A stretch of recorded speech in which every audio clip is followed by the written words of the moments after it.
Well, folks, it's time to kick it old school. Yeah.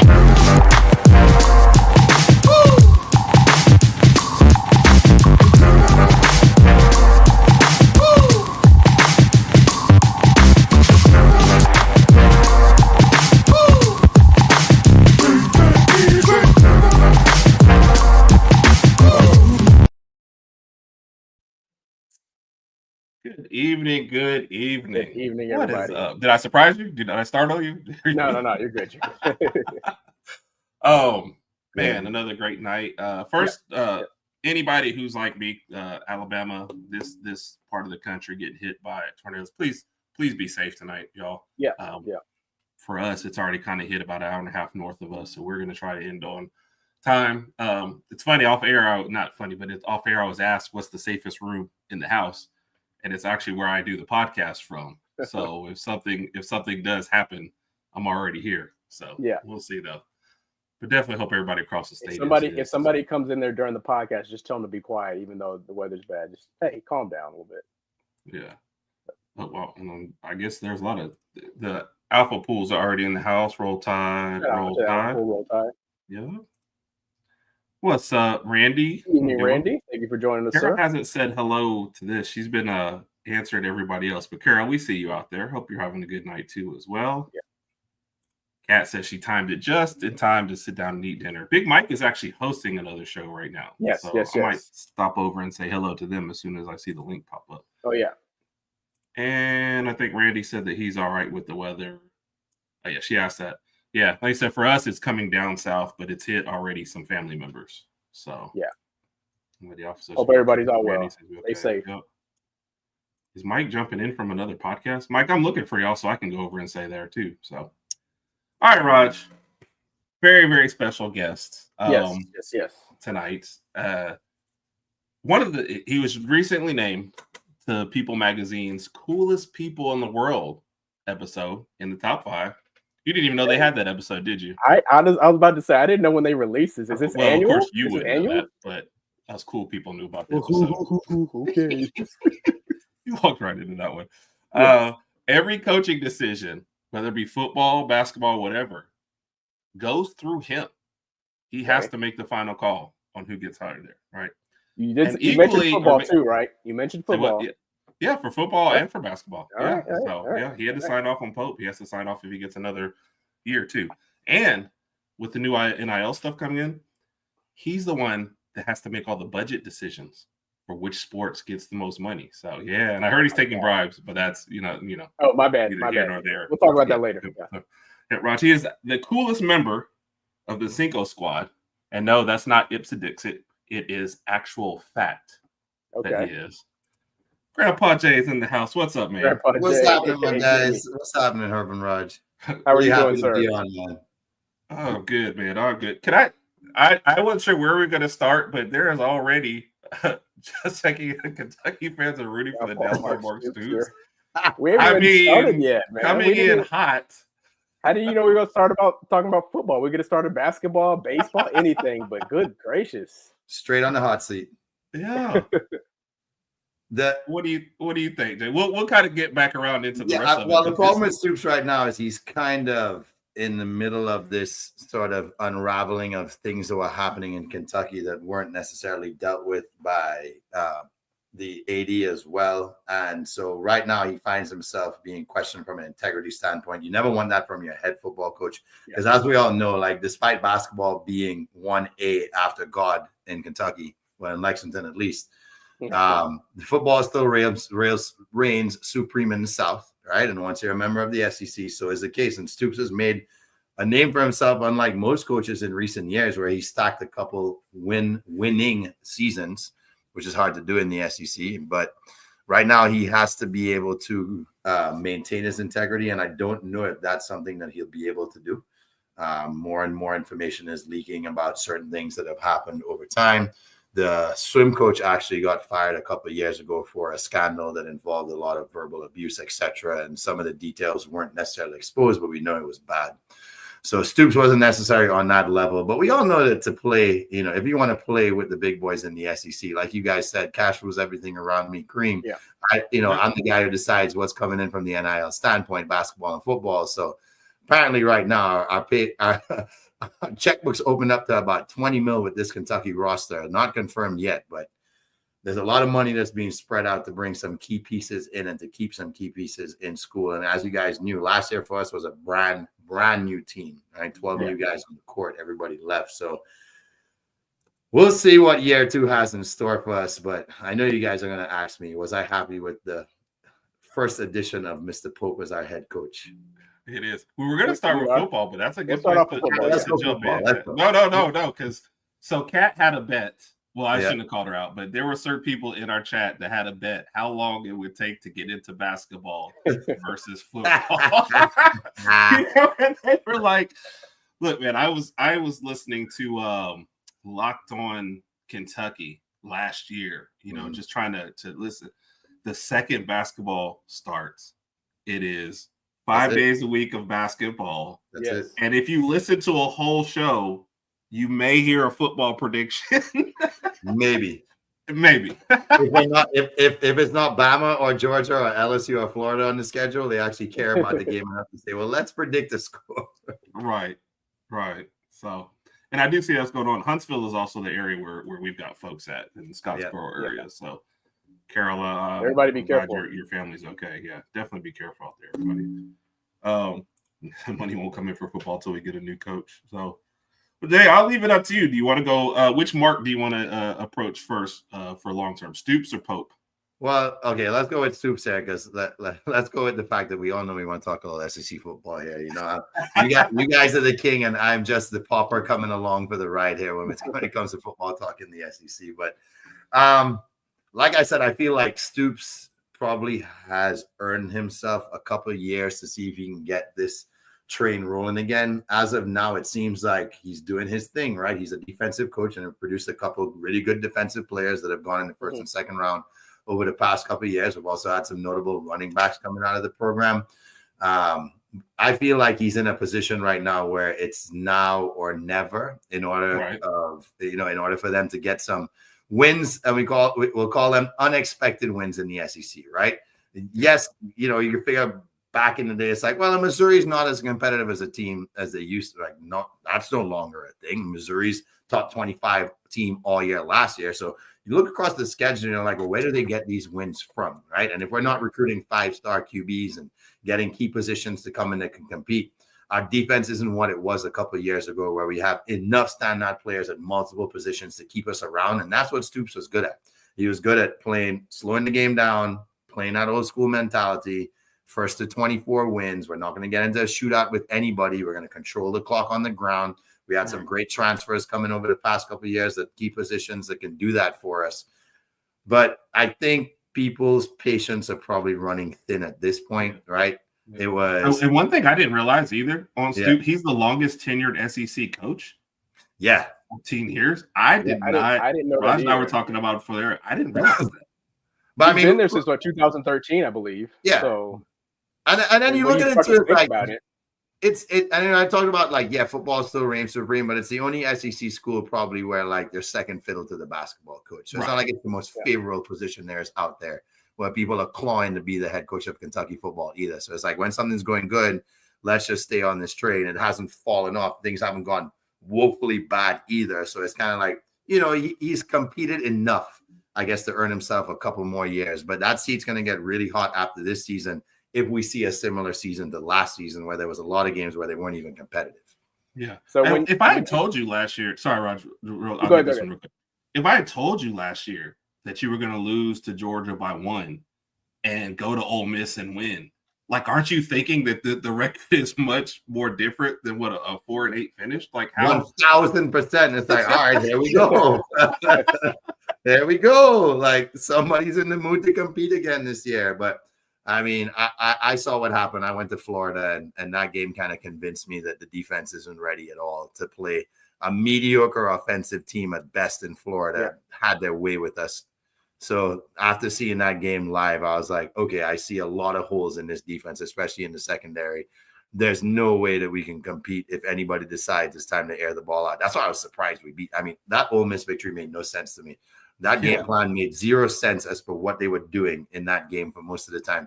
I guess that's a lot of people, had a lot of criticism coming from a game like that, saying, is the quarterback good enough? A lot of people had Dart high on their board. Is he good enough after seeing film from games like that to say, well, if he can't even compete against a mediocre level team in the conference, why should we be giving this guy the kudos he deserves to be a first-round pick? But yeah, look, put it this way. Things were great when I could have made fun of my nephew and my brother-in-law about beating Florida year after year after year after year after losing to them for freaking 30 seasons in a row. That's pretty much my bragging rights when it comes to football and Kentucky football. It's like all Florida fans shut up, which, by the way, I almost got beat up there the year before the win streak started when we went to triple overtime and should have won that game. I'm the only Kentucky fan left in that stadium, pretty much screaming my face off for them in overtime. I got about 46 Florida fans ready to freaking roll on my ass the second we walk out the stadium. I was like, I'm going to take an ass beating because never in my lifetime have I seen us even compete. So I'm taking one tonight. Hey, it's worth it. Raj and I have stuck around for much worse reasons. Yes. So at least you were sticking around with the possibility of a win. Yes, Been on the, we didn't have a possibility, but we stood there just in shock. What's of up, what was Dr. going on. Show? Good to see you. Posse, I don't know how the rest of it, but Posse, we've got your other two questions. We'll pull them up in a minute. Raj, did you have another one you wanted? Yeah. So you mentioned Stoops possibly being on the hot seat. If maybe, let's just say hypothetically speaking, he has another bad season this year. How much longer after that do you see him being at Kentucky? And then part B of this question is there anybody on your mind that you would like to see take over the program? Yes. Well, we all know that patience runs thin now, right? Patience runs thin, and we're kind of seeing the coaching carousel become a real thing in football too, right? You leave, I'll take your spot. I'll go here, you'll take my spot. Yeah. It's hard for me to say who I'd like to get that job because like certain people who I think could do a great job with the program have kind of wrapped themselves up right now with, I don't see them leaving the program there anytime soon. Man, I'll keep thinking of a name where I feel like it's actually a plausible thing as opposed to like, oh, this is a reach. And, it's just me saying like, I wish we could have this guy because I'm thinking about people themselves that may be looking to be on the move who would actually take the Kentucky job because it's not stepping down from where they are right now. Right. So we have to look at a lesser conference and be like, who's at a lesser conference that would make sense right now? And they have to obviously doing a really good job with that team in that conference, moving that team in the right direction. And, and do they even have ties in the South? Because football is a much bigger deal that you have ties in the South from a recruiting standpoint, even from the transfer portal standpoint, because most of the guys at these schools are South, guys from the South anyway. So you have to have someone who's repping it up. I mean, give me a coordinator out of Georgia. Give me a coordinator out of LSU. I'm happy to roll with anybody from, that has those sort of credentials because they know the client. And I say clientele now because it's no longer student athlete. They know the clientele you're trying to reach out to compete. Right. So their resume just has to say coached at Georgia, and you're like, oh, Georgia, coached at LSU. Come on in. And it's not just the coach too. That Kentucky also usually has like a pretty brutal schedule from time to time too. I mean, when you look at their 2025 schedule, I think you have like I want to say Ole Miss and Georgia back to back. If I'm correct, I have to pull it up. But just like that, magic. Look at that. So Ole Miss. Well, and then So Posse asked that too. He said, assuming we beat Toledo, that's a big if. Which SEC games are winnable? So, and you see the blue ones at home, white ones away. Please beat Auburn. Tennessee has to prove to me that they can be good for a 2-year span. I don't think they've done that in a while. So that Georgia Texas looks awful right there with Tennessee right after Texas. But I think Auburn's winnable. Yes. I do. I think Auburn's winnable. I don't know if Vandy's going to have the same magic they had last year, but things seem to be turning around from a cultural standpoint in Vanderbilt. So whereas before it's like that's everybody's automatic win. I can't even say it's an automatic win. I won't talk about Vandy in your presence, so we can move on from that one real quick. It's funny because out of the ones last year, Vandy seems to have the lead. We went to Oklahoma, so that's the one we don't want to talk about anymore. That had the worst thing and being that was there. brutal. But Vandy was. Yeah, I mean, right now I'd say Auburn, and sometimes you can catch a team slipping, and we got Ole Miss coming, to Kentucky this year, and perhaps we have that chip on our shoulder. We beat them last year on the road, so maybe we open up with a win as always and tease the fans, and then we kind of go on a slide and maybe get an Auburn win. So I mean, this is looking like maybe 2 wins, and if Vandy's not having a great year, maybe we wrap it up and get that 3rd win. So it's looking like another 3 and 5 year maybe. Wow. Do you like that Ole Miss game being that early? Does that affect? Not at all. No, that's kind of awkward right there being that early, but at least it's a home game. So I don't mind having, the season start at home, and it's not so bad traveling to South Carolina for our first road game. But that Georgia, Texas, Tennessee triple slate right there, that's when fans' hopes get smashed real quick. Yeah. And the reality of playing in the SEC just pops up in your face. Honestly, it's like what he said earlier, man. You go to South Carolina and you go to Georgia, you have a week off, and then you're hosting Texas and Tennessee. They didn't really do y'all any favors, right? Not at all. They didn't. Not at all. And you could even say, well, who's Texas playing the week after us? Are they going to be overlooking us? It doesn't matter. All right, like we know it doesn't matter. I'll ask you guys a question though. If Texas at that point in the season, right, seems to not be the team that we thought they were going to be. Let's say that teams are more competitive against Texas than we think.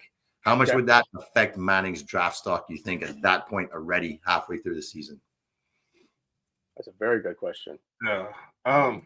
By October 18th, because remember they start off playing at Ohio State. Mm-hmm, so I feel like with that game right there, game 1 of the season, depending on how he plays in that game, his draft stock might get affected just a little bit. Now, I say that by saying, like, let's just say he goes on, throws out for 350 yards, 2 interceptions, 3 touchdowns. I don't think his draft stock is going to be affected that much. But if he throws for 218 yards with like 4 interceptions and 1 touchdown, then we're talking a different story there. So without having Texas' schedule pulled up like that, well, now we do magically. The thing is, all he really has to do is survive the Ohio State game. Man, I didn't know you had a magic one. You guys didn't privy me to like the things you have on this show. Like we got things going on over here. I just see things pop up magically, and you have me thinking right now, how the heck?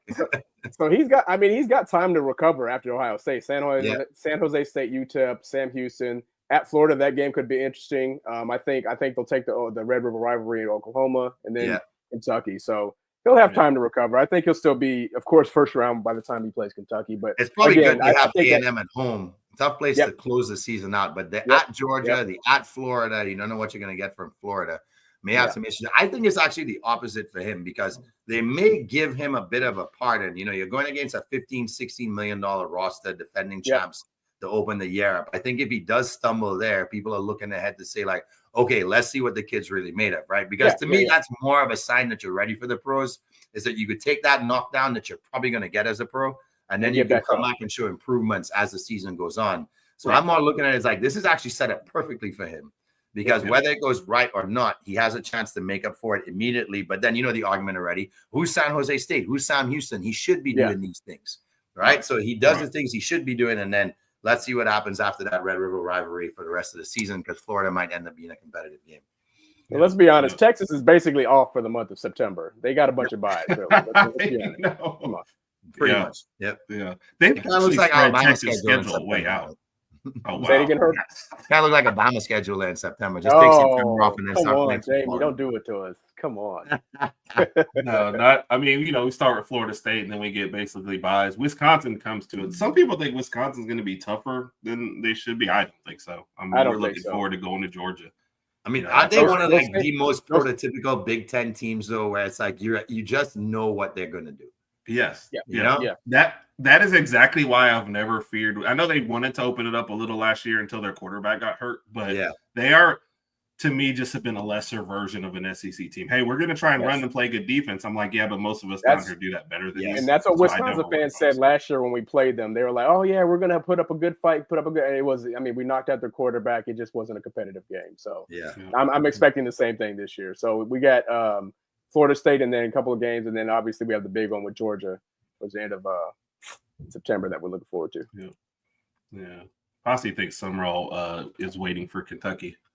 I feel like you have a better shot at the playoff though at Tulane than you do. 100%. That's to me. Is that like if the situation is also more favorable, are you running to a team to be mediocre, right? Yeah. So you also have to look at those things and the perspective of like what sort of salary incentives are in place for him at the smaller school. Yeah, Kentucky could throw out the big bucks initially, but if at the smaller school they're like, look, man, like we can pay you almost as generously, and a bigger school might come knocking on your door if you keep getting Tulane back there year after year. Right. Yep. Stability. So. Yep.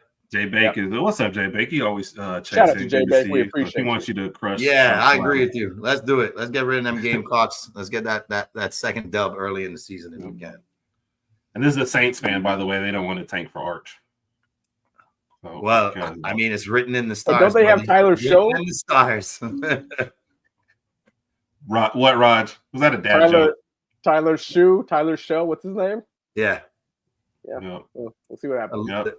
And this is a fair question as far as the Arch stuff goes, man. Like you said, the way their schedule plays is kind of like, just to recap what we've said, it's like you have a tough game and then like spread out, then a tough game or two, then it's spread out. It's just like Arch could win the Heisman and not win any great games, because of the way they're going. So it's just it's going to be a weird season. I agree with you also, Paul. So yeah, he isn't, but I never like when the guy's like tops in the Heisman odds without starting a game. Or I mean, I know he started a couple mop-up duty, but you haven't been the starter. So it's crazy.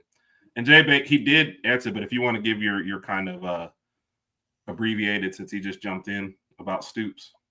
Yeah, Jack. I mean, I feel like Mark has done enough. Obviously, the earning of the namesake of giving him the opportunity to turn things around right now. Like the guys brought up, I didn't even know his longest tenured coach in the SEC. So he's earned his stripes there to not be chased out of town. But like we said, we know some issues have come to the forefront. So in terms of an integrity standpoint, we have to make sure that that's clear. But it's interesting to say, like, does integrity even remain in college sports anymore at this point? No. Right? I mean, nobody's loyal, right? Everybody's ready to jump the gun as soon as the right agent just crosses their peripheral, and it's like, oh, who are you representing? Oh, absolutely, I'll listen to your offer. It's almost as if like college sports has kind of become like a dating app. Swipe left, keep going. It's like, no, like you're good where you are. The grass is probably not as green as you think. Yes. And I think that's where Stoops is a good head coach, because he's that kind of head coach. Hey, you're coming to Kentucky, all right? Chances are we're not going to win an SEC title unless we have an incredible year. If we have a 5-star recruit at key positions that end up being the 5 stars we think they are, then we have a chance to, it's always under promise and overproduce, which is what he's going to preach to everybody.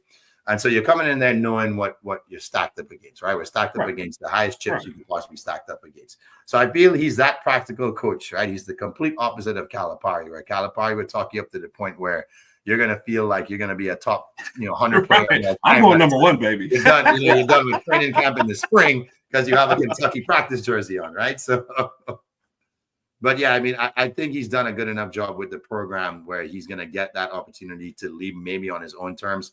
And or the school says, look, we got to part ways because somebody else is coming in and we want to shift this culture. And maybe they want to go from a defensive-minded culture to a more offensive-minded head coach. So time will tell here, but Stoops is okay for now. I'm not one of the fans saying let's get rid of him just yet. Yeah. Just to catch up on me and Randy was Ohio State. I'm probably going to be picking that one too as well. So yeah, Carol, that was hilarious seeing all that. And that's what they put Arch out there for a minute and brought him right back. So there's something that kept him on the bench. Because we all know Raj's team, what y'all picked up Ewers late, and that's the guy who you couldn't. I was hoping for Will Howard, but we opted for Quinn Ewers. So well. Yep. They do. They did last year too. Since we're on that real quick, to me, that's one of the most interesting debates that people aren't really. I thought it would be a huge debate and there'd be so much talk about it. I guess it'll happen closer to football season, but. Out of every quarterback that was drafted, which one is going to end up playing the most games as a starter, you think, next season? After Cam Ward? Because I feel like Cam Ward is the easy answer. Cam Ward's guaranteed is going to start the whole season. I think out of everyone. So, okay, you look at Dart. Dart's got 2 guys in front of him that they just signed, so I don't think it's him. You start going back in there, Gabriel sounds like a decent Because like, why wouldn't you? He You still know, you has to don't beat want- out. He still has to beat out 2 other guys himself, realistically. Right. Yeah. So, But that's where I would go to Sanders or Gabriel if I didn't go Ward, because you're probably not keeping Pickens or Pickett. I won't call him Pickens. You're not keeping Pickens or Pickett. Nobody wanted those two. And what's the point of trotting Flacco out there? You know, he'll be done by week 5 or 6. Yep. So I would probably go there. Ewers will get a couple starts maybe Who? because Quinn Ewers, because Well, yeah, because once Tua gets hurt, hold on, So hold on. Let me rephrase that. once. If Tua gets hurt, Once. You said, once. If Tua gets hurt, like we really don't have another number 2 option other than Ewers anyway. So he'll get some, to Herb's point, he will get some playing time. But I mean, like Cam Ward's competition? Will Levis, and they already pretty much announced that he's not the guy there. So Cam Ward's probably going to start unless he gets hurt. And I think Shedeur does win the starting job in Cleveland. I really think John thinks Shedeur wins that job, and he'll be the guy starting the most games because I feel bad for Gabriel in that instance because you are the 3rd round draft pick and the 5th round has more height. And as far as the Titans, it wouldn't be the worst thing in the world to trot Levis out there for one more year. Get a high draft. If he's just terrible, you get a high draft pick. If he's good, then maybe you've got some draft, some trade value on him. Yeah. But that also enables you to keep Ward back there. So I could see that too. Let's see. Yeah, they're talking about Arch. The Arch versus Georgia. And that was one of my problems with Texas last year is like you didn't play any good teams, and then every time you played one, they beat you. No matter who came in, no matter what happened, starting quarterback goes out. So they had a weak schedule last year. So let's see. Hurts is always the best. There's the Eagles fan in you. So I'm surprised. That's a whole nother discussion, Randy, but we're with you. So we won't go too far to that. I've already mentioned we are talking about regarding that. So now, do you think the advancements of what they're doing with the helmets, like, do you think that they can do something specific for him that can help in any way, or the technology is just not even there yet? I don't think. I think it's his play style. It's Tua not protecting Tua. That's pretty much what it is. And even coming into the draft this year, a lot of Dolphins fans were like, "We need to beef up the offensive line." I was like, "Yeah, we could beef up the offensive line, but if he's still playing reckless football, none of that's going to matter." I mean, I remember the game specifically last year. I forgot if it was the Chargers where we threw the interception and he went and tried to tackle the guy basically with his neck. And I was like, why? I just some of the things he does, and this goes back to his college days. Tua is reckless. I love him. He's accurate when he's healthy, but he's just a reckless football player. So to your question, it doesn't matter what helmet he wears. It doesn't matter the technology-wise. Eventually, Tua has to learn how to protect himself. Yep. I agree. Well said, Raj. Well said. Sticking on the quarterback kind of thing, though, what are your thoughts about Calzada coming to Kentucky? Is he the guy to help you kind of open things up, or is this, where are we going to end up with him? Huge question mark. I didn't realize he had played so much. They keep calling him the Texas A&M transfer. Yeah, I'm like, that whole Auburn year that he sat there. But that's the thing. Like, you just you really have to dig back to be like, is this school 3? Is this school 4? Like right now, you don't even know. And that's how ridiculous it is. And there's certain arguments to it where it's like, okay, a kid proves his adaptability every time he takes the risk of changing, because we also see in the pro game the turnover of coordinators. If you end up going late in the draft to a better team, is like, okay, a good coordinator is going to go to a bad team, and that happens year on end here. So you're replacing coordinators constantly. So is that a telltale sign that a kid can work in your system, anticipating you're good and you're going to turn over your support staff? Yeah. And then there's the other argument was like, well, does the kid even care enough, right, from a cultural standpoint, that they want to be somewhere and contribute to that culture so you can help them win? We know pros is a lot different than college, but I mean, when you're kind of scraping the bottom of the barrel, I can't necessarily say that here's a guy that's coming in and turn things around. The only good thing is when you're playing with house money, it's like you don't have that stress where you're going into the season like, all right, kid, like, here's the expectation of this program. We're winning 9 games. If you don't, you're a complete failure. Your draft stock's tanked. Like, thanks for showing up. Peace out. Like, enjoy being, an insurance broker, in your next lifetime. So I feel like it's just so hard to tell right now.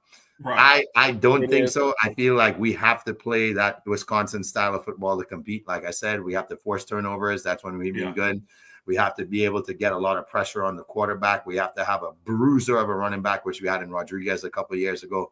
where not only can he keep the clock running, but he can run through tackles, right? Good off the breaking off of tackles as well. So I don't know if we have that caliber of player right now to support him. I don't see that right now, and there's no scouting report saying that we have someone else that reminds us of somebody of Rodriguez's style of play. So other than that, it's hope for the best. Hope that you don't get their A or B game on that day, and once again they're looking beyond you, right? Which we've known Florida did for a couple of years until they said, like, hey, we have to make sure we're prepped for this game because these guys are fired up to try and beat us.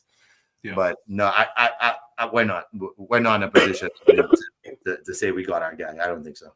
Yeah, something that Alabama fans have to ask about, though. I know it was coming. The tribal chief said we asked him about it. What about Kendrick Law and how he fits? Speaking of offensive weapons, yes. What are you hearing about Kendrick Law? Good things, bad things. What's the word on the street? Or even nothing, I'm looking at what they rate as nothing, because all I'm seeing right now is about how much we're spending on the basketball. Who's next and which transfer we should target now? And the roster is almost there. Hardly nothing coming up. But look, like I said, just same way I said, I'm okay with signing off on anybody who coached at Georgia or LSU. I'm okay as anybody who's gone through the culture at Alabama and has been prepped to understand this is what it takes to win at this level, not compete. There's a big difference. So you bring in guys like that onto your team, I feel like hopefully he can be a vocal leader and be like, hey, let me tell you what it's like when you walk into a locker room of a team that has the expectation of winning in our conference. So I don't think you could ever go wrong. Hopefully he's vocal enough to be that kind of guy. Right. Yeah. Kat, I think the problem is he's kind of built like a running back and he's playing wide receiver. Yeah. And I think that we were a little too crowded. I don't blame him for leaving, especially that's what I was going to say. I think some of that had to do with just based that frustration from last year, to be honest with you, not getting the ball much. And then I think somewhere midway through the season last year, I think he had already made up his mind that he was probably going to go ahead and hit the portal anyway. Do you guys see him as like a Debo hybrid kind of player? Is that who he reminds you of? Is that a good comparison? Yeah, to a certain extent, size-wise and speed-wise, yeah, he could be used like that. I wish last year Milroe would have gave him the ball more. He's a guy you can give him a simple screen pass, he can get you 10 to 15 yards easy, but his talents weren't utilized very well by Bama last year. So you also saw several personal fouls coming out of him too, and you saw where frustration gets to him a little bit. And I think that was something that wasn't under control later in the year. And it's kind of like Rod said. I mean, he didn't have the greatest hands. I do remember some drops here and there too, and the little bit of stuff. So he is kind of a hybrid, but it is, I feel like Debo's got more speed and better hands. So it's kind of like maybe the 2.0 version that's not as good. So I don't know, but to Raj's point, he wasn't utilized a lot when we thought he would be getting more touches. So he's kind of one of those. Kentucky's probably a great place for him, because he can, get as many touches. Yeah, if anybody decides to open up the offense, I think they'll be fine. Sorry, Raj. No, you interrupt me all the time. It's all good. Yeah, well, the brains has to sometimes talk. That's all. I get it. All right, AB, before we transition, what's your official record prediction for next year?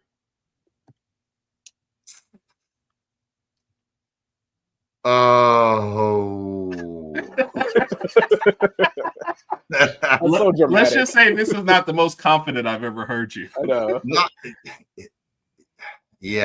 Not that confident after what I saw last year. Put it this way, if we do get that Tennessee win and we go ahead and beat Auburn, I feel like that puts a huge chip on our shoulder to try and get 3 in a row against Florida, whose number we have had as of recent years. So if miraculously we could put together that 3-game win streak, we make a bowl and we're 7-5, possibly 8-4 if we beat Louisville, but I think they're still better than us. So miracle hope 7-5, realistically 5-7. Right. And you're throwing out certain games, right? Like South Carolina, Georgia, Texas. It's just it's a wrap. Yeah, like that September 27th to October 18th is not going to happen. That's why I'm hoping if we win the first 3 and then lose 3, then we have to win 2 of those 3 because right at the end there, I could see us losing to Louisville, and that bounds a toss up. So just 5-7 at best. Whew. Yeah.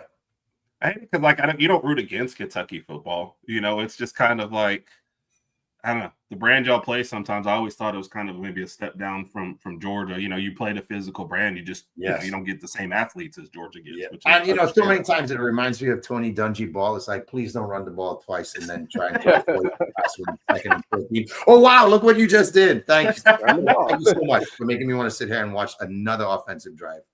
Yeah. It looked exactly the same like it looked last time you had the ball because there's no creativity to the offense. So yeah. And our Georgia fans will the brand is not very attractive. Yeah. Well, and that's what I thought was missing in the Georgia game, to be honest. Like, take a chance here or there. You're not supposed to win this game anyway. So now you took the words out of my mouth. It was almost watching that game was like, what the hell do you have to lose? Like, what do you have to lose at this point? Who cares if you turn it over? I mean, it sucked at Florida because we turned it over for like 4 out of 5 possessions in a row when they were like, they didn't have a choice. At that point, they were down by 3 touchdowns. So you just have to do whatever you could to get back in the game. But yeah, not the best brand. You're definitely right about that. Sorry, man. Sorry. Well, we could transition to a little bit better. First, with the Pope, were you thinking it was time for Coach Cal to go? Some part of me, yes. And I think his window where he could have been, the Bill Self, Roy Williams, leave whenever you want to leave, passed him by when we went to 3 out of 4 Final Fours and came up. Well, actually, we went to 4 out of 6 and came up with 1 championship.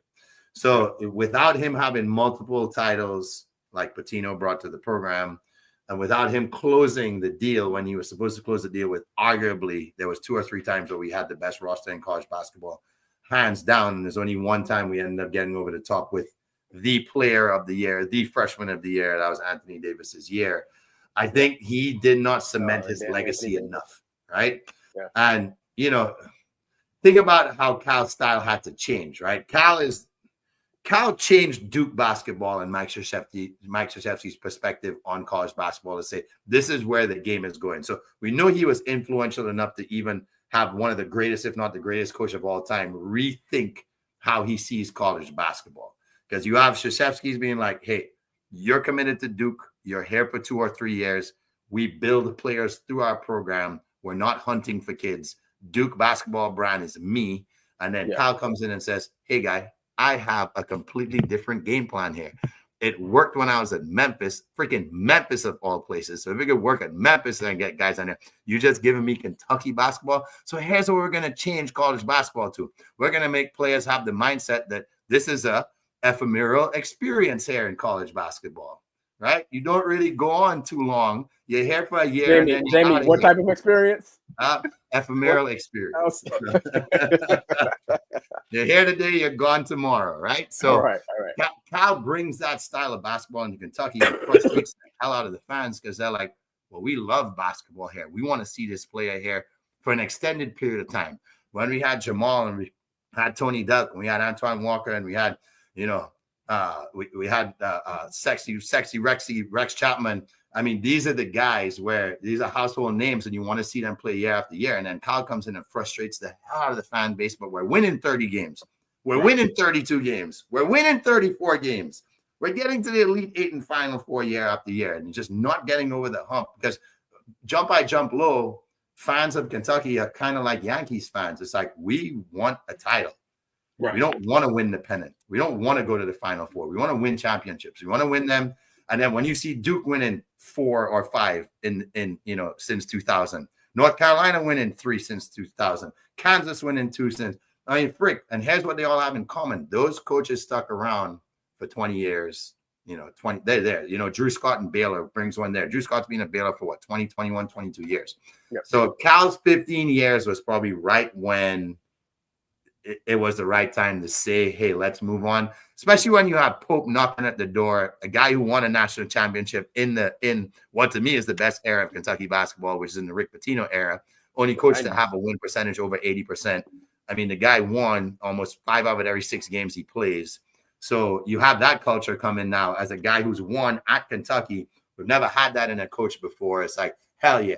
Here's the guy that's going to bleed blue more than anybody else who's ever led this program. So because it was Pope, I can confidently say, yes, it was time for Cal to go. If it wasn't Pope, I don't know if I would have been so trigger happy to be like, yes, let's just get rid of it and bring in whoever they might have thought was the best replacement for him. Because the culture does have to shift at this point, right? We're not, that one and done. It's transfer basketball now. It's, what kind of relations do you have? Pope has great relationships out in the Midwest. Obviously, we know they have great ballers out there that don't really get recognized. They end up leaving their mid majors and coming over. We saw it with Florida, with trying to remember the point guard's name now that freaking pretty much led them to the national championship game. What's his name? He just went to. So Walter. Thank you. Yep. So what's up, TJ? See you. And is Mike over there doing double duty, popping in and saying hello while he's on the show? That's weird. So yeah, I feel like Cal is probably his ship had to sail. Losing in the first round to a 15 seed is never going to be a good sign for anybody. Then you follow it up and you lose again, as a 3 seed again to a low seed. So that did not bode well with the fan base either. And I feel he kind of was losing. I don't say he lost interest because Cal's such a basketball guy. I don't think he'll ever lose interest in the game. I feel like his time to be dominant as a Kentucky basketball coach was over. So you got it. Raj, were you surprised when it came down, or you thought you were on the same? I thought we had something we talked about. No, when Cal retired. When Cal left. Well, yeah, basically the same thing. Yeah, because I told you about it. I felt like, and to Jamie's point, I shared somewhat of the same opinion. I felt like he realized that maybe he didn't think he could get Kentucky basketball back to where it was as far as reaching the Final Four, making a deep run in the tournament. And maybe they just wore on him for the past few years. And then he just realized he wanted to change the scenery. So it is what it is. I did not see Mark Pope coming in, and I didn't see Mark Pope having a really, really good or successful first season like that. But it kind of worked out for both of them, to be honest. Arkansas made a nice run in the tournament. Kentucky did pretty well. So it kind of worked out for both ends. I was surprised that he left, though. Yeah. I like the way we went crashing out of the tournament to you guys. You guys literally decided where. Look, we beat you twice in the regular season. They're like, screw this. Like, it's hard to beat a team 3 times in 1 year. But they were pretty pissed off because they came. That game was. I've never seen a game where one guy outwilled an entire team. Your point guard wanted to win that game more than every single player on our entire roster combined. Yeah. And I've never seen that in a tournament game. I've seen it in regular season games, where he just shows out certain players hate teams and you see them freaking bring it. But I've never seen a tournament game where a whole team bows out to one guy's energy. And that, a whole newfound respect for the kid after that. But as a fan, Jesus, that was one of the worst tournament games. Right? It was worse than the St. Peter's game. Because at least in the St. Peter's game, we were competing to win that game, and it was a close game for the entire game. I knew this game was over from about 5 minutes into the game. I turned to the guys, and I was like, we're done. You can't say that. I was like, I know my team. I know their energy. I know when they come out flat. I know when they won't be able to recover from this. And I know when the other team wants to put their foot on someone's throat, and you guys freaking put your foot on our throat real early. So congrats. I didn't give you guys your credit here early on. I should have. Congrats on what should be considered a big win in the tournament for you guys, because Bama beating Kentucky in tournament games is a new thing, right? And your coach, I love your coach. I think Oates is to me one of the most passionate coaches. I love how he coaches the game. I like the players he recruits because I love athletic basketball players. I like high flyers. I like people who are confident, who have that kind of that sort of braggadocious style, right? They want to play and they want to kind of show the swag that they have. So I really like what he's doing with the program. I'm going to switch it to you guys here. Were you guys disappointed that you didn't get a shot at the Final Four? Because, it seemed as though, Duke was the team. We know that, right? Duke kind of really effed up to lose to Houston. But do you think you guys would have had a shot to beat Houston to get to the championship game against Florida? Compliments for only in this one time here. Do you want to hit it first, Roger? Do you want to? I'll let you go. I'll let you go first. They were clearly the better team, so it's kind of hard to be disappointed, and it kind of not the same lines as yours. I felt like our energy was good, and I felt like we were competing, but they were just better. They were bigger, they were more athletic, they had, more NBA caliber. How many times are you going to run up against a team where the whole starting 5 could possibly get drafted in the first round? Yeah. Meanwhile, we're sitting over here with our best draft pick right now. The mock has him in the second round, and he's barely scratching the surface of the first. I couldn't be mad at them because I don't know, what else you're going to do? Hey, we need to hit more threes. Yeah, well, those weren't easy threes that they were taking because they were getting pushed off the line a lot. Right. Couldn't get to the rim because there's a 7-footer standing under there. You know what I mean? So it's like, how can I be mad at you? We had one of our best teams, and it just happened to coincide with, I didn't think we were going to beat Florida if it came back down to that. You know, Florida was just too good, and they proved that in the 2 games. Duke was better. I liked our chances against Houston and Auburn, but I mean, you know what I mean? It's tough to be mad when you don't think that your team just failed. I don't think the energy was bad. Yeah. They missed tough shots. Yeah. But, you know, I don't know what else. You play the same style we played, right? You guys play high octane. Like at one point, you and I were the highest scoring teams in the country. Like right around December, going into SEC play in January, and you figure like that style of play can work right now. It's worked, and we've seen it being successful. The problem when it doesn't work, it can get real ugly real fast. Yeah. Yes. And that's the problem. The mid-range jumper has gone out. Yeah. But that was one of the few shots that us. Sears hit in the first half against Duke was, I can get by the first guy, but I can't go all the way to the hoop, you know? Yeah. And had we pulled up some first free throw line stuff, some floater stuff, like, are we beating Duke? No. But would it at least look better? But if you're only threes and layups and both of those get taken, there's this whole thing in the middle that's just, that's where they said they'll give us the mid-range because they're going to block that shot anyway. Have a good night, Carol. We'll catch you next week. Good night, Carol. We appreciate you for joining us. Going into the Duke game, I'm not gonna lie, my mentality was a little different because I looked at the matchup. Again, Herb just pointed on this, but I looked at the matchup and lengthwise, they just killed us at every aspect of the game lengthwise. And I kind of felt like they said, listen, if you guys get these open threes, we'll test them. We might give you a few, but if you're not hitting on those, then the game's pretty much over. And that's pretty much what happened to us. We tried to shoot some threes, even some of those were blocked. If we took it down low, they had all the size down there. They had all the length. We just couldn't compete with them there, and we didn't get all the open shots that we did in the previous game when we broke the NCAA record. It just wasn't going to happen. And with that being said, too, I knew we were going to have 2 games in a row when we make that many threes. So I think we just used all our gas in the previous game. Then we played Duke, which is a really, really good team. Kudos to them. I mean, it happened, and I was upset that we lost, but I wasn't like surprised, and I can be honest about that. Upset, but not disappointed. I feel like I don't know any coaching change or any changes they could. You know what I mean? Just like I don't know if we went back and played that game 10 times, we might lose all 10. Well, that's back-to-back Elite 8 years for you guys, right? So at this point, for him, it's like, is the expectation, hey, let's get to the Final Four next year? Yes. So my thing is, I personally think we take a step because we've lost like the entire team. You know what I mean? Like everything has changed, but Oates is that guy to where I would say Sweet 16 is your floor now. Okay. And if you don't at least get there, that's a disappointing year. Sorry, Raj. I don't know if you were going to say. No, one of the guys we lost just happened to go to Kentucky, Diabate. That's right. I really wish the guy. Don't smile, Jamie. Don't do that to us, man. No, me and Herb know, like he wasn't. We didn't. I think really that took about 5.5 million reasons for that. Yeah. Okay. We weren't doing that. We weren't relying on Diabate's offensive prowess, but it was his defense. But his defense as a rebounder was so important to us this past season. His energy was really, really good. He wanted to start. So, he did want to start. With your transfer class, do you think he gets a starting role?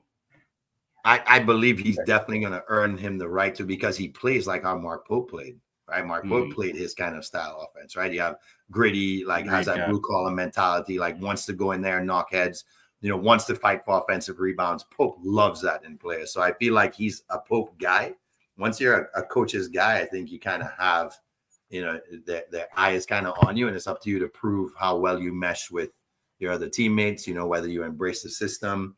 So we'll see if he does or not. I feel like he definitely is the type of guy we need to have on the court. Maybe he makes a great 6-man, because I love guys who come off the bench and have great energy. He said he does not want to be that, though. He said that's the reason. He came out publicly and said he left Alabama because he wants a chance to start. Yeah. Well, for Alabama people, who has a better year, Diabate or K-Law? Oh, that's a good question.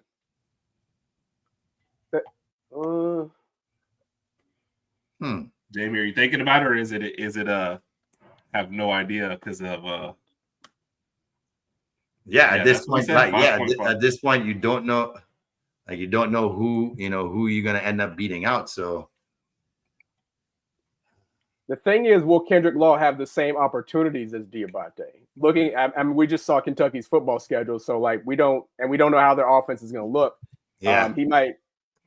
Obviously, his numbers should look better than they were at Bama because he's going to get the ball more. But I just don't know how many points Kentucky's going to rack up in some of these games. Yeah, Given that, when you look at Diabate, you don't even know who's going to win the starting job yet at quarterback. Exactly. And if it's a 3-star guy that ends up winning it, can that guy get him the ball? He might be so talented as long as like the accuracy isn't there. Right, the pressure is too much. The ball's not going where you want to go. Oh, and even the offensive style, like we said, is so stagnant. What are you going to use them on? It's 5 screens in a row. Like, exactly. I feel like Diamante probably has the better chance because, put it this way too, Kentucky basketball is on TV so often too. You have reasons to show up and play well, right? So yeah. I don't know what their total is, but I would expect it for basketball way more than the talk was 20 million at this point. Like I said, they haven't really, it hasn't. I don't have the numbers in front of me, but there's a lot of talk about them going out and building a roster close to $20 million over these next 2 years to try and bring the championship back. So good gracious, man. Yep. So, and Kentucky basketball did have a good year last year. I was pulling for y'all against Tennessee. I thought that sucked to have your tournament run have to go up against this SEC team you've already played twice. And all right, so here they're saying it's an $8 to $10 million range for this season, but some are indicating it could be a lot closer to 14 million. Okay. Yeah. Because they secured about 5 million NIL funds. I mean, here's the strangest thing though, right? Top recruit in the country, who is obviously he was looking at BYU when Mark Pope was around there. What's up, Nate? Good to see you, man. Ends up staying in BYU. Right. The guy gets 8.5 to stay at BYU. It's like, where's that money coming from? Well, if you don't know about Mormon money, they got some serious money out in Utah. And they can do what they want. But BYU sports on the whole, because I actually did look into the rest of their programs, they're showing an upward trend in a lot across the board. It's not just in football. It's not just in basketball. It's in the swim program, climbing, right? Getting better transfers in there. And the women's volleyball program, like you're just seeing, because like volleyball is such a big deal out there, like Nebraska in that area, volleyball is huge. So you're going to get girls in that area to come out there and obviously have a lot of talent. But it seems as though the blueprint is there for BYU sports to keep climbing the ladder, and it's good for a school like that. We don't really see as a perennial competitive school to be climbing in the ranks. But when I realized what the money was that they dished out for this kid, I'm like, well, maybe that's why their sports are improving so rapidly, because the kids are getting some checks that they're just keeping under the wraps. So, and when you're looking from his perspective, and he's from that area, it's like, why not take the money for 1 year? He's already stated he's a one and done, so it doesn't matter. He's not going to BYU thinking we're going to win the national championship next year. Yep. I'm going to go here for 1 year, make some money, and then go straight to the league. Yeah, a win for them is get to the second weekend of the tournament. That's really like a big win, because they have not had back-to-back wins in the tournament. I want to say in maybe 12, 13, 14 years. It's been a long time since they've won 2 games in a row. Yeah.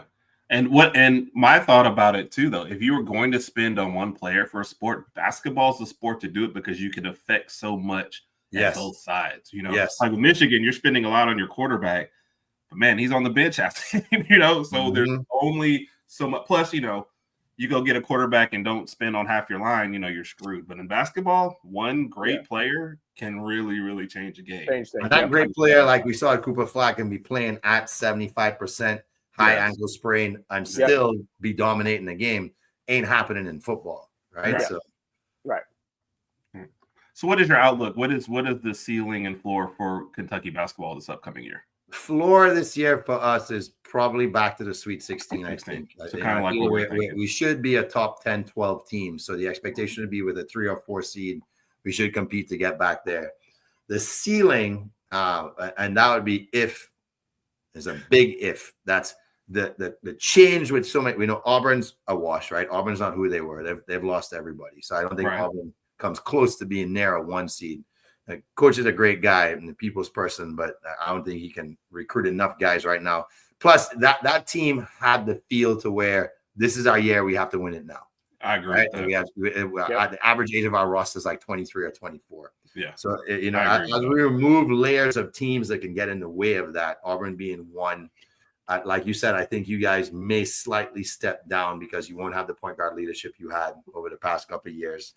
And I don't see Florida obviously being able to sustain the and for us too, a lot of new pieces to move together. This could be tough. So go ahead. Yeah. Florida now, big guy came back to Florida, right? And yes, they got an Arkansas transfer. They got an Arkansas transfer, and they got the kid from Princeton, and I've been talking about for years, a Canadian kid named Xavion Lee, who was playing for on the 18 junior national team in Canada. This kid has been hiding his talents in Princeton, but this kid can ball. And it seems like they've gotten somebody to come in who has, I won't say he has the same potential that Walter had, but he has the energy, he has the game. And because he has international experience, he's played against really good players amongst, guys who play like men already, right? So you have a guy coming in right now who might be able to contribute for them. I feel like Florida's, their ceiling drops as well. So because of this, I could say that the Final Four might end up being our ceiling. Don't know if we're ready to win a national championship in year 2 of Mark Pope. All right, I got you. And Raj, in parlance that you'll understand, when I say ceiling in 4, I mean how good or how bad they can be. Just for you, Raj. Appreciate you. And Raj, just like the NBA, because we're about to see our 8th champion in 8 years, right? We haven't anybody repeat for the last 7 years. I feel college basketball, now that UConn thing's out the way, I think we might start to see a similar run here in college basketball where it might be 7, 8, 9, 10 champions in 10 years because the carousel of I want to go here, I'm going to go here now. Yes, I'm leaving that roster and mismatch, and it's like, hey, I hated this guy at Ole Miss last year. Oh, you're my teammate this year. What the hell? I just feel like we can't keep up with it, and I don't know. And this is what sucks. Right when the SEC became the mecca for coaching in basketball of all things, right? The quality of coaching in the SEC is incredible at basketball. Yep. Are those guys, do they have the appetite to want to stick around for much longer with this? And then we're seeing all the old heads start to move on. Seeing the older ones. I don't want to be a part of this. They're heading up. Yeah, I agree. The pros seem to have more stability. I never thought you'd say that, but no, you are. And you're absolutely right on stuff switching around. I think the other thing with college is you can't escape with these easy schedules because you play so many games and you play the better teams. And, we see it in college football. A team like Texas comes in. We looked at Ohio State's schedule for next year. Like you can get some terrible schedules. And while you're mixing and matching your team, you can still kind of get by. Yeah. Basketball, it's going to find you. Plus you're scheduling super hard in your non-conference anyway. Yeah. So if your team is not up to par, you will know it. There is no skating by. So I hope so. Okay. How much truth do you think there was to the rumor that Kentucky wanted Oates? Sorry, Roger. That was about to happen. I think that was in the works. That was definitely in the works. I think because Pope was an alma mater that probably interviewed a little bit better in terms of culturally how much he understood Kentucky, not Kentucky basketball, but the state of Kentucky's desperate need to have a winning team or a team that competes. Like he gets that. Not that Oates doesn't, but he lived it. So I feel, like I said, anybody else walks through that door other than him. I mean, he stays at BYU. Oates would have got the job. I think that was hands down going to be his job if Pope. It only took someone like Pope to walk through their door for Oates not to get that offer. And they would have paid him good. I mean, Cal was almost up to 10 a year. I think they probably would have given him 7.5, 8. So okay, that was my next question. How much would they have given Oates right off the top? Yeah, 7.5 minimum. I think is probably what's going to be his going price. Knowing that Cal was getting X. Yes, Cal is Cal, but he had more recent success and was bringing in better players over the last 3 years. Right. So he could have used that as an argument to be like, but look what I can bring to your program, and I can get these guys to transfer in with me right now. And we pretty much almost made it to the Final Four. We were like one basket away from pretty much being in the Final Four last year. So, roll the dice where you want to, but I'm probably a guy you want to give that kind of money to because I can get you where you want to be. Yeah. Okay. Yeah. Roger, you guys are lucky. I'll tell you guys are lucky. If you have him stick around for a year, I really do feel like he reminds me a lot of Calipari in the sense that like he has the guys believing that like we don't accept anything other than Final Four or Elite Eight. So No, we've gotten really, really close there, and I think Oates will win one before he decides to move on whenever that time comes. We're just getting really, really anxious, man. Especially I always tell Herb I love the 2023 team when we had Brandon Miller on there and Quinterly and Mark Steers. I thought that team was going to win it all. Then obviously we came close in 24. So it's right around the corner. It's going to happen. Yeah, I think so. He's built this program, so that's why that he has. It's hard to build a program when you're always looking at Big Brother staring you in the face like, "Good luck, good luck." No, I agree. And he came in and like people say now, no, he came in when Saban was everybody, so he had to build it when nobody cared. So kudos to him. And the jacket swag is Now, from what I've heard, though, he can't touch your fashion sense. So they say that you're the guy when they go out. So it doesn't matter. Look at his shirt. Nothing's easy. I got this jacket in LA one time. It's like it looks it's an Oriental sort of design. It has that tigers and all sorts of like intricate like patterns and things all over it. When I wear that, sometimes you put something on that makes you feel like $1 million. Every time I step out, I feel great until I pull my wallet down. Like, shit, I'm not a millionaire. I feel like $1 million, but I'm holding on to $9.87 right now. That's me. Roger, do you have any final ones, or did you want to move into No, I'm good. I'm good. I think Jamie pretty much covered everything. Yes, sir. Well, we appreciate it, man. And look, we got further into football than we thought. 34 minutes, boys. I had I saw it on that phone. You timed it? 34 minutes. I hope he stays, man. I hope he stays. So that's like great. I said, he had a chance. That's the case. That's awesome. Yeah. Well, he built it from the ground up, so this is really his, So hopeful. Roger, do you want to go first? I didn't know which ones you had or. Yeah, that's fine. So Jamie, of course, you may already know about our questions of death. Herb and I are going to give a few questions, and let's see what your answers are. All right. So, if you could take, this is Kentucky basketball. I'll go ahead and clarify that up front. Yep. If you could take two former Kentucky basketball players and put them on the 2025-2026 roster, who would they be? Who would they be? Man, you gave me. I have to put Anthony Davis on there. Okay. And a healthy Anthony Davis, yes. A healthy young 19-year-old Anthony Davis. Yes. And I would probably end up going a little more old school, and I'd probably take Antoine Walker because he was so good when he was a pro. People forget Walker. I forget about him. That's kind of one of those. He was a damn good pro too, but he was an incredible college player. He's one of those school of I look really unathletic, but there's a lot I can do. Like Paul Pierce, right? Like Paul Pierce is one of my favorites of all time. Paul Pierce did not. You guys kind of have a doppelganger thing going on too, right? I knew it was coming. Oh my god! Do you know? I went up to. Yeah, I went up to Zaxby's one time, and the guy goes, "Are you Paul Pierce?" I said, "I'm you along with that, bro." You should have said yes. I'm driving a Honda CRV, man. No, I'm not. Bro, just telling you made some bad business decisions. Oh, man. Every time I went there, he'd go get to people, man. I was like, come on, guys. I just want You should have said yes. Yeah. 100%. I would have played that all night. I'd get what I could get from it. I said they call me the Herb N Rodgers. Someone comes and asks me, I was like, damn right, I'm the Herb N Rodgers. Oh, I guess I should start rolling with it. I get asked it enough. So, all right. Well, this is what I kind of threw out just because he said it. So let's say Anthony Davis comes back and decides he wants to do a Kentucky podcast and he wants you and the crew to go, but they don't have enough seats. Who from the Cinco squad would you have to kick out to make room for Anthony Davis? Oh, John, 100%, bro. I give a talk about Syracuse basketball the whole time and ruin the entire podcast. Ain't nobody give two shits about Syracuse and Kentucky. I thought you were going to at least think about it. Right at home. Go Birds. Let's go Orange. John's actually staying right at home, looking at the podcast, tuning in. Mikey and Trey are fine in with me. I think Mikey and Trey are a little more inclined to be PC. You answered that like Herb. You answered that like her, like you knew her was answering that asking that question or something. Good Lord. Nah, bro. I know this guy, man. This guy would go on there to intentionally piss people off. Like intentionally piss people off. And even the crowd is do with that us. with Like, Kentucky fans. you would think my we God. scripted that moment. Yes.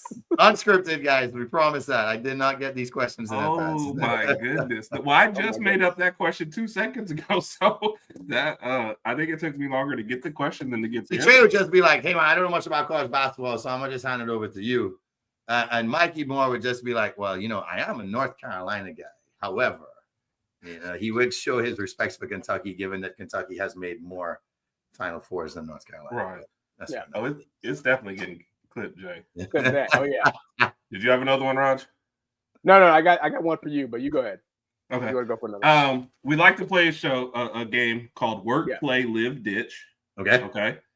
I'm gonna give you 4 names. You have to say who you want to work with, 40-hour, job hours a week. Play, who you're going out with on Friday nights. Live, who you would take as a roommate, and ditch, when they call you, you just let it go to voicemail. Oh. Okay. Yeah. Okay. Mark Stoops, Uh-huh. Mark Pope, Mm-hmm. Anthony Davis, Mm-hmm. and maybe a wild card, Jared Lorenzen. Jared Oh, I Lorenzen forgot actually about was. him. Jared Lorenzen and I Dude. went to school at the same time, and he was a personal friend of mine. Oh, Wow. So Jared and I are living it up and going out on Fridays. oh See, wow. Jared used to sit in front of me in econ in my freshman year. And you guys know that Jared had to have a custom-made helmet made for him. So every time that mother trucker sat in front of me, I would lean over and say, and we'd have like these 175-inch screens in the front of these giant hallway classrooms. I'd lean and say, "Yo, bro, did you really have to block the whole screen and sit in front of me?" And be like, "Man, shut the hell up, man." I would make fun of his big head every chance I got. That guy had the biggest head I've ever seen in my life on any athlete. Another true story. He told me in class he could throw the ball over 60 yards on his knee. And I told him, "You can't do that shit." So they used to have this tiny little kind of halfway training facility right outside of the training room. I used to go get PT all the time. And he called me out one day. He's like, "Come and see this." He's like, "You throw it." So I throw like 50 yards and I'm feeling myself. He looks at me and laughs, gets down on his knee and just goes, "Poof," and that ball just kept going. I'm like, man, this guy is raw power. So Yes. RIP Jared, we'd go out partying, living it up on Friday nights. I'm going to ditch. Randy doesn't like any of them, so he said double ditch. Double ditch. Yeah, We've never had a double ditch. I'm going to ditch. I'm probably going to ditch Stoops just for the mere fact that I don't know if him and I would get along that much. So I think the conversation would just be bland and kind of dead. Yeah. So, if you can't think like you're forcing the conversations, it's like, Right. yeah, the conversation anyway. You want to talk girls, and he wants to talk defense. Yeah. I might end up living with Anthony Davis just for the mere fact that, like, if we lived in a home that was 2 stories, I just have to stand on his shoulders to fix, like, the fans or fix like anything that needed repairing. I just have to climb his shoulders and never call a maintenance man. I'll screw it up. And what am I doing with Mark Pope? What was the final option? Work with work. Pope. Did you do work? Work. Okay, so yeah, hell yeah. Mark and I have good work ethic. I feel like he's the kind of guy that can put in the 15, 16-hour days to get it done. So yeah, Mark Pope and I can definitely we could share an office. The goal line through the uprights and warm it up for 50-yard. Okay. Yep. All right, you got one for me, and I got one more left for Jamie, and we'll let it go. All right. So I was thinking about the new Thunderbolts movie since I haven't seen it yet, and they had me thinking about sidekicks and like backups, etc. Yeah. So let's just say when Alabama plays Florida State August 30th, let's just say that Kalen DeBoer wants to invite a special guest in to give a pep talk to the Bama players Friday night or Friday afternoon, whenever it is. Which one of these famous sidekicks would you want to give the speech and to talk to the team? Oh, okay, never mind. Robin from Batman and Robin, Garth from Wayne's World, George from Seinfeld, Oh my gosh. or Buzz Lightyear? I mean, George you gotta from go- Seinfeld for the win all day long, man. Oh my goodness. Well, that would be like the most uninspiring, like lose a trade. But he might be second because first off, nobody with Robin's outfit will be taken seriously. Not even close. That's true. That's Even true. the new Robin, the new Yeah. one from The Dark Knight. But like, Talking about Damian. Oh, is he the new one? Yeah, Damian Yeah. Wayne made Like the rest of them, a 13-year-old kid in the bright yellow and red suit. No, with the little eye patch thing. Ain't nobody. Yeah, hey guys, that's not gonna work. time to beat Georgia. Let's go. Yeah. No, that's not happening. And Garth, hey, let's go like win or something. So like, I thought football was supposed to be played with your feet, dude. Like, what's going What about on Buzz here, Lightyear? guys? What about Buzz Lightyear?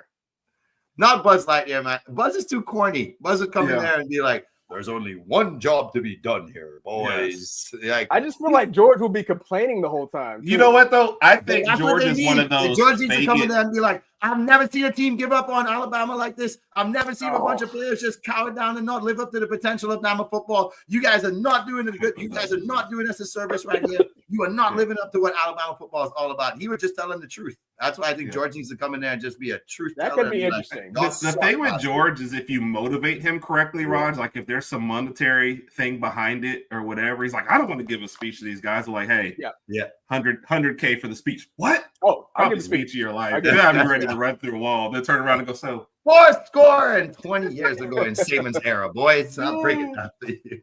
she's not with it, yo. George would get his ass kicked. Yeah, they'd probably hang him up in the locker room for sure. Robin is a bad man in the comics, but in this hypothetical, I don't think anybody in there. As long as I should have clarified that. I didn't know if Robin's going to come in with the costume or if he's going to be like, "Hey, I'm Robin," like in a suit. I don't know how he's going to be dressed, but if he comes in the costume, you can't. It was a speech, not a date, Cat. Yeah, like, I don't know. Cat has certain players that she favors. Yes. We once had a show last year where Kat started to give her phone number out to Terrion Arnold one number at a time. Then we got like 3 or 4 in. So Hey, man. It's all like right. a shot you don't take. Not a bad way to tease. Keep watching. 3, 5 minutes later. 4. All right, last question, then we'll let you get on out of here. All right, Alabama plays Kentucky for the national championship in football. It happens. It's amazing.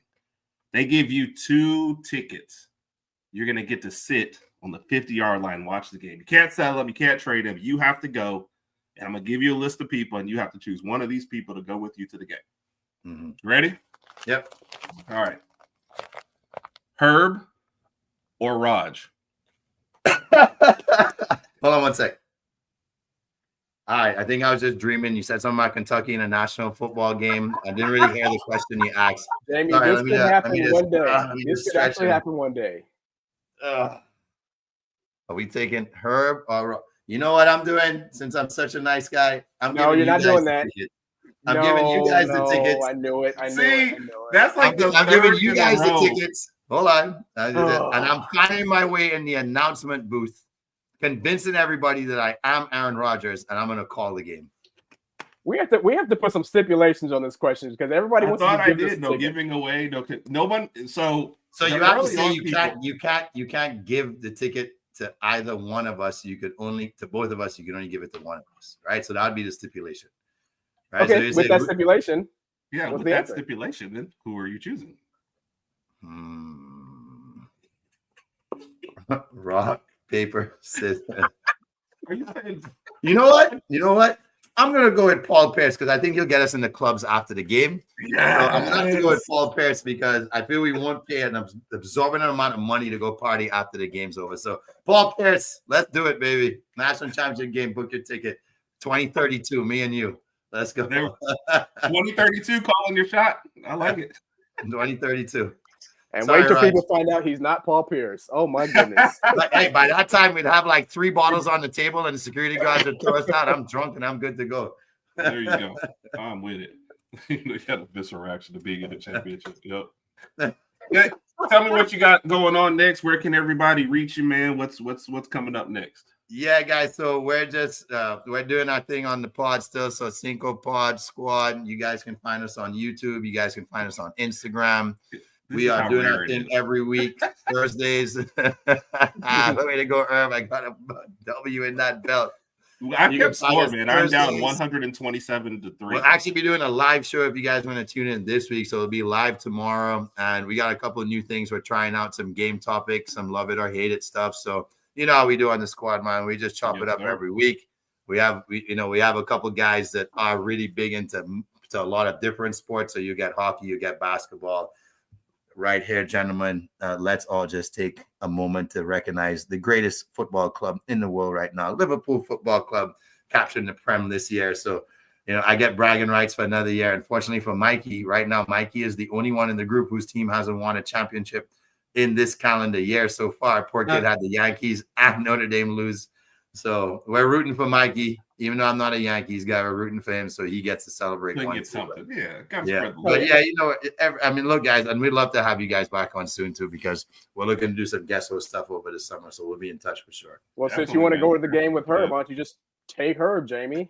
I'm sorry you're so butthurt. I mean, 7 years from now, guy, we're in the future already so butthurt. Look, we're boys right now, Raj. Come on, let's keep this. You're gonna get a text 7 years from now. Friendship so fast. Fair enough. I'll give a text. Hey, right after we get off this, Raj removes himself from the chat. Raj left the chat. Yeah, Raj has left the chat. Probably gonna happen. Oh, hey, before you go, that was the last one. What's your predictions for these two series, NBA? I got OKC making it out of a really tough series, and I have Indiana actually winning that series. Wow. I hate to say it, Knicks fans, but heartbreak once again in New York in Game 7.